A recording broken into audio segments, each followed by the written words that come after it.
Today is November 6th, 2022, and this is a little bit of progress on my garden. So, for the past couple months, I've been having trouble with what I think is rats, and they've been digging through, so they fucked everything up. So, I've been trying to combat them by putting the screen here.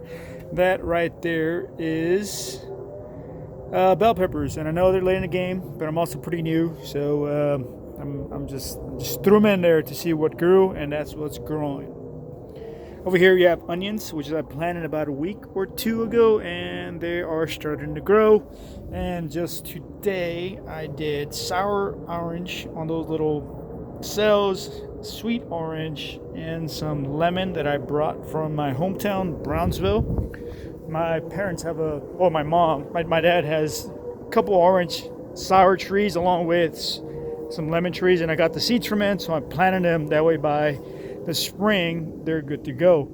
Another cool thing is that my mom grew Royal Ponciana, which I am excited to grow here. Hopefully it grows here in Austin. Hopefully the winter doesn't jack it up. If anybody has any tips on how to grow these, please let me know. And then those little guys right there are growing too, which I'll be moving to a different pot. That is the update for my garden that I'm trying to start, because I have nothing out here.